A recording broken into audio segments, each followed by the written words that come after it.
هلا هلا، واليوم شلونكم؟ راح نسوي مجموعة سناكات نحارب بيها جوع الليل.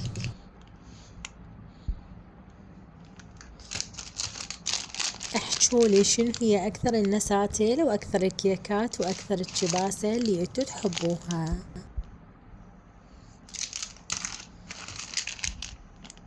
بهذا الفيديو اليوم أنا جمعت لكم أكثر الأشياء اللي أحبها واللي دائما أشتريها.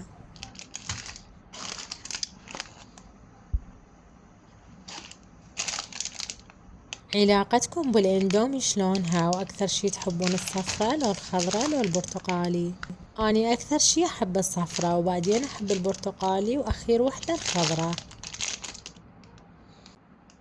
وبالشباسة اكثر شبس احبه هو شبس بوفاك اللي يصير بالفستق، وهذا شبس تنانين خابصينه بيه هدايا وبيه هدايا. هاي ثالث مرة اشتريه كل شي ما بيه.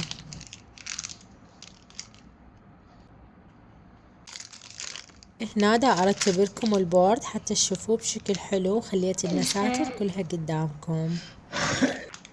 تخيلوا لو هذا البورد قدامكم شنو اول شي تاكلوه، شنو اكثر شي تحبوه تختاروه. وهنا جبت حليب بالفراولة على مود صحي، ما جبت لا عصير ولا مشروب غازي. طول عمري كنت اتخيل هذا الحليب لونه وردي من الداخل، خاصة هم مسوين القصبة هم وردية فتعطي انطباع انه الحليب وردي، بس طلع لونه ابيض مجرد نكهة فراولة.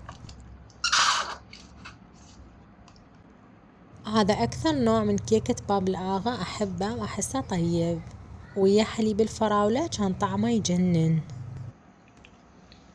هاي الكيكاية مال القهوة اني حكيت لكم عنها قبل ومسوية فيديو، كلش احبها وطعمها كلش طيب، ويا الحليب هم صارت اطيب.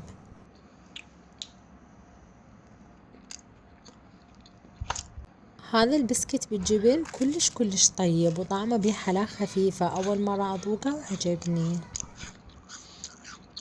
الكرواسون هاي مو كلش عجبتني، عبالي بداخلها اكو مربى طلع اكو هيجي شي مثل الشيرة.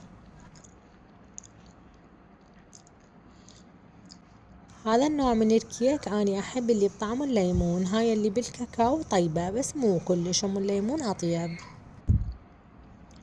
هاي تايجر تايل محبوبة الجماهير، اتوقع كل الشعب يحبها. وهاي النستلة ام البطريق اني كلش احبها، الجهال ما يحبوها لان تأذي حلقهم.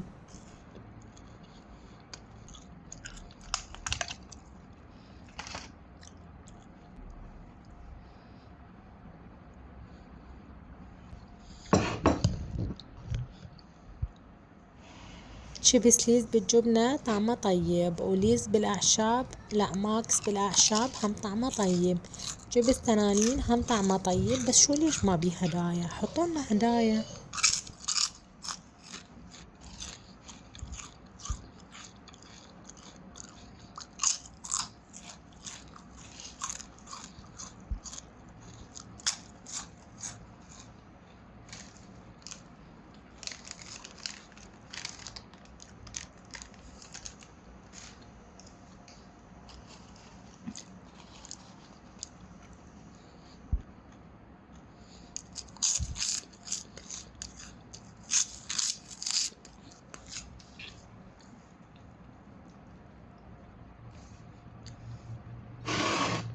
وهذا الصحن طبعا مو الاندوميات، هاي سباكيتي انا سويتها بالصلصة الحمراء وكان طعمها كلش طيب.